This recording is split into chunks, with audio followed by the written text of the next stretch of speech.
So a few years ago, a freelancer screwed me.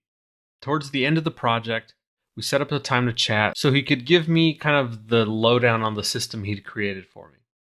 At the start of the call, he asked me what I wanted out of the system.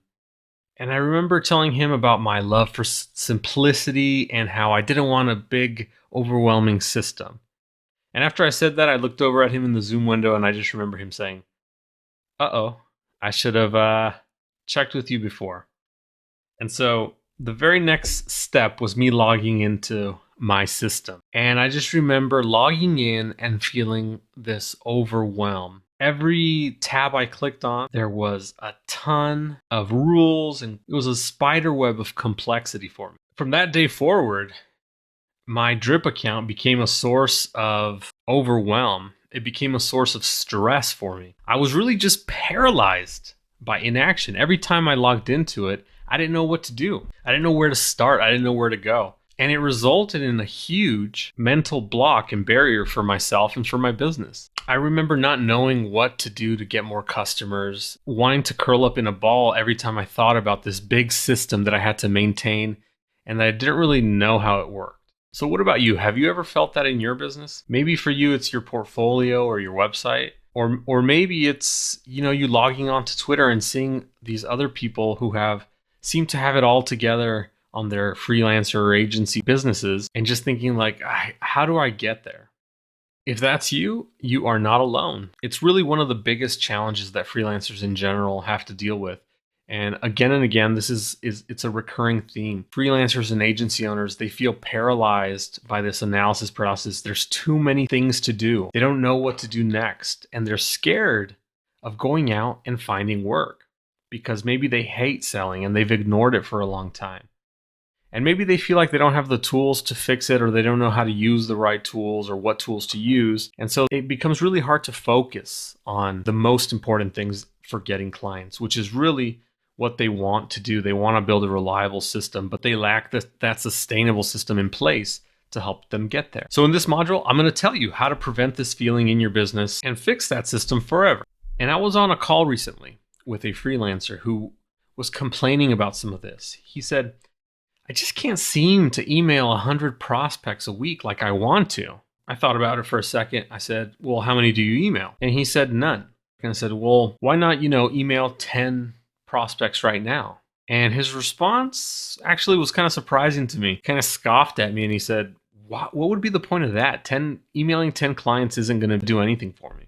And so the number one source of failure I find is not taking action. The effectiveness of what they're doing or what their strategy is actually completely irrelevant because we're not taking the first steps and taking action on the goals that we have. So is this person a minority? Based on the survey data, 80% of freelancers and agencies don't even use a CRM. They don't have any place to manage kind of the relationships in their business. And over 90% never send more than one follow-up email.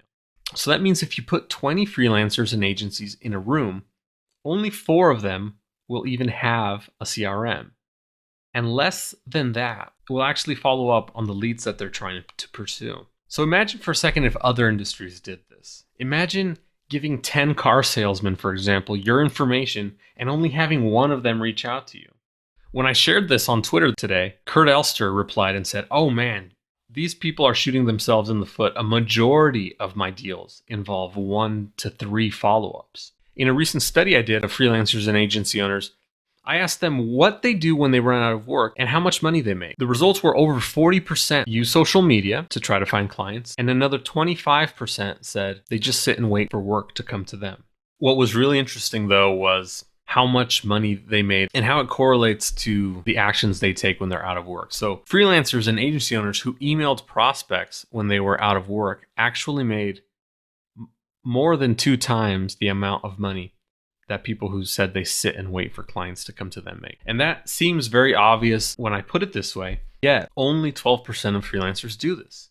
When you think about your lead system, it's really not a system at all. To you, it might be like updating your logo or going into Photoshop and working on that portfolio piece, going into Slack and doing something here and there. All these different one-off actions which do not build on each other whatsoever. And by the way, just repeat after me, I will not create a business card. That is not going to help me find clients, okay? When I look at this, it's very reminiscent of my system that I felt overwhelmed with every day and really stalled my growth. Having this sort of live all inside of your head will cause anyone to recoil into, analysis paralysis. And it creates a fog inside of your head where you can't see the next step you need to grow your business. On the other hand, some of my most successful customers have created a system for themselves. And on the surface, this might look like it's all a perfectly laid out strategy that he created all at once, and that's what's responsible for his success. When you dig in a little bit deeper, though, you'll see that he's created a robust system that actually creates leads and clients for him. It goes a lot deeper than just great positioning or great sales copy. It's thinking about bringing leads through the system in a streamlined way and in a strategic way. So here's an example of a recent job that we sent out for Folyo.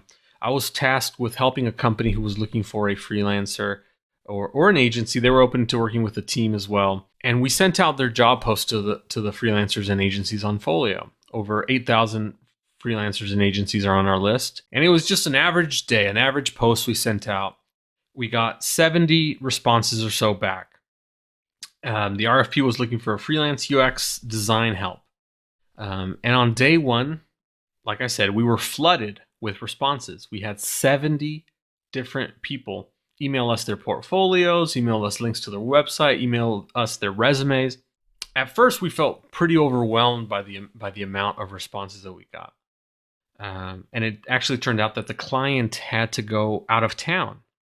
So we paused the project. And so 7 days later, when the client came back, from sipping their Mai Tais in Hawaii or whatever, it turns out that there was only 14 out of the initial 70 had actually followed up with us and were still in our inbox. And as the client started to kind of get back up to speed, they had a couple internal meetings. They changed a couple requirements on their job post. Then they came back and went back and forth. And it actually took another 7 days before they were even ready to review again.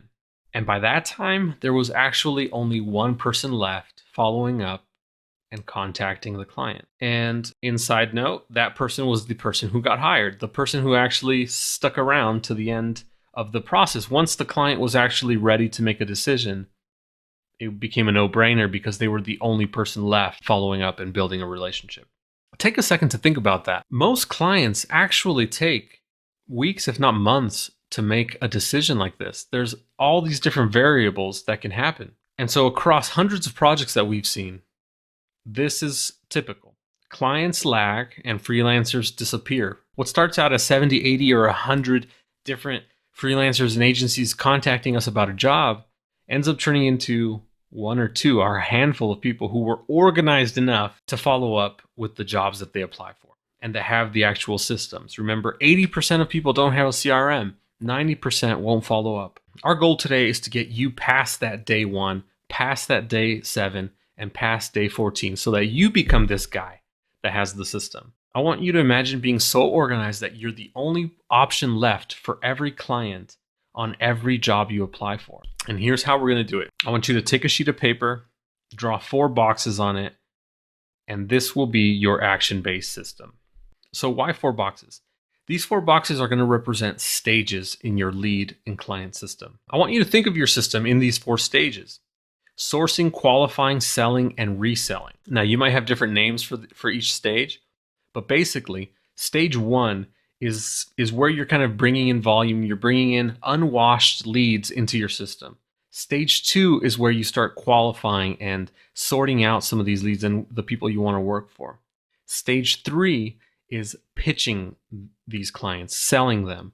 And stage 4 is after they've paid you, what are you doing to resell them and sell them more projects and follow-up projects?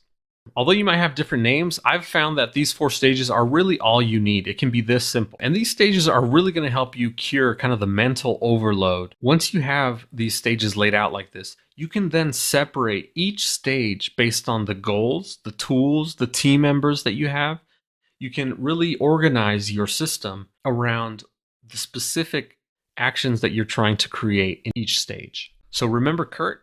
We talked about how he has this, awesome FAQ and this awesome onboarding package and these different client application forms. When we analyze these different things, you can see that each one maps directly to a certain stage in his system. So for example, his reserve your consultation form, that's sourcing leads for him. Next, he might send those leads over to a client application form, which is the second part. He's going to use this form to qualify. Then he might present these qualified leads to his packages in the middle, where he's selling different packages and different pricing to different clients. And once they've become a client, he's going to create an awesome onboarding sequence so that he can in the future resell them more projects and that they'll be more likely to hire him again. So all of this is part of a system. And once you have these systems in place, you can start to tailor your system to what the things you want. So let's take a look at what that looks like. Let's look at your system through the team lens. To start out, you might handle every stage of your system, but eventually you might start outsourcing parts or even the entire system. So another good thing about kind of this stage approach is you might have a VA help you out in the first stage at first, and then slowly have them take over more and more stages until you are completely outsourcing the entire thing. The same goes with your tools. You can have each stage live in a specific tool that is perfect for kind of the action that you're wanting to create. So for example, qualifying leads might be perfect for Google Forms, while selling and sending your proposals might be perfect for Pipedrive. By separating into stages, you can use these tools for each specific stage. So think about what tool is right for the job. Where will this action live? Do you need collaboration in this stage? If so, you'll pick the specific tool for that stage. And maybe the most important part of separating your system into stages is the goals. You can create specific goals for each stage in your system. And I like for my goals to be very action oriented. So remember, the biggest problem with freelancer system is that they're not taking action on their goal. By having a methodical approach, you can focus on trying to get the client to take one step at a time. So here are some sample goals you might come up with. In this example, you're contacting 10 leads per week in stage 1, your sourcing stage. You're having all leads fill out an intake form before you jump on a call with them, your qualifying stage. You're following up with all proposals you send a minimum of 5 times, your selling stage, and you're touching base with everyone who's paid you money at least once per month, your reselling stage. Now, you'll want to tailor your goals to you and the way you work. For example, you might map out your stages a little differently. You might add an extra step in between qualifying and selling, or you might, send a proposal before you jump on a sales call. Whatever it is, just make sure you map it out to your process and the way you typically move a prospect from lead all the way to client. The real key is to make your goals something that you control. You can't control how many responses you're going to get, but you can control how many leads you're going to email each week. So once you have your system separated into stages and goals, you can also start looking at the conversion rate for each stage. So you might find that at the first stage, you might have a 10% reply rate. After that, 50% of people book a call with you. And after that, 80% respond to your proposal. And lastly, after they become a client, 90% repeat and become future clients. Again, these are just made up numbers. However, I think you can start to see how you can make some simple calculation that will give you insight into the data, knowing exactly how many leads you need at each stage of your process. So suddenly you can tune your system by adding more leads at the top to create a desired revenue amount. Think about that. How powerful would that be to know exactly how many leads you need to identify and email each month in order to make $100,000 or $200,000? It's at the end of the day, it's just really just math, right? So you can do that. And I've seen freelancers do this. Another great point about having this data is it'll help you make decisions. You'll be able to see which areas of the funnel are the bottlenecks and which areas you need to improve. Another great way to think about your system is volume-wise. The system should really look like a funnel where the top has the most volume, and you're slowly breaking it down one by one and qualifying and the volume is actually dropping down as you get lower and lower. Remember, this is just a start. You can add multiple goals, multiple team members, different tools, different volume sources to each stage. So all of this, it lets you focus. There's no point in moving to reselling if you don't have enough leads at the sourcing stage. The place to start is sourcing. Think of it as like the engine behind your business, and the sourcing stage is putting gas so that engine can run. Think of the power that you have with this system versus that rat's nest of updating your portfolio or jumping on Twitter or checking Instagram. Think about how different of an approach this is. That order that you're seeing here in this system, it's going to give you clarity, and it's going to let you know exactly what to do at any moment. It's going to completely remove the mental stress, the mental blockades that you have about what to do next in your business. You know what to do next. It's add more sources to your system. Okay, so in summary, action is the key to success here. If you're not taking action, you're doomed for failure. Yet most freelancers don't do this. There are 4 stages in a simple client system. There's the sourcing stage, the qualifying stage, the selling stage, and the reselling stage. And lastly, it's key to put your focus on creating volume at first, the sourcing stage. Focus on that and you'll create stability in the rest of your stages. As long as you do your job at the top and have enough volume in your sourcing stage, you know that a certain percentage will convert, which will create stability in your business like never before. So action items. Here's what I want you to do. You have that paper with your 4 stages in it already. Next, I want you to create an RSS reader account. I recommend Feedbin, and add at least 10 different client sources within the next 30 minutes. Included in this module is a specific walkthrough on how to do this hands-on. I walk through my system, how I set it up, and different sources you can add. This should take you about 30 minutes. Next, I want you to find at least 5 opportunities you want to approach and add them to your system. This can be in Basecamp, this can be in Trello, this can be in your email app. It doesn't really matter where you put it. Just pick somewhere that you can create a to-do and add these opportunities to that to-do. Next, you're going to want to assign a due date 5 days from now to email these jobs and assign it to someone if there's somebody on your team, if you have a VA already. This will represent your selling stage. And lastly, I want you to create a spreadsheet containing the email of each one of your clients and the date you last spoke to them. These 4 simple actions you can take right now in the next 30 minutes will create the base for your entire system. Yes, you can add more complicated systems to it later. You can add a CRM, you can add, different tools and different features to it. But right now, just taking these 4 steps will create kind of the MVP system with all 4 stages in your system. Okay, and so the key takeaway for this lesson is, by setting up a system now, you are ahead of 99% of people in beating analysis paralysis and creating a sustainable system that will get you clients and separate your time from your income. But remember, it's all about taking action. So make sure you go back and do the action items, create your system, and finally sit back and relax, because in the next few modules, we're going to walk through how to take it to the next step.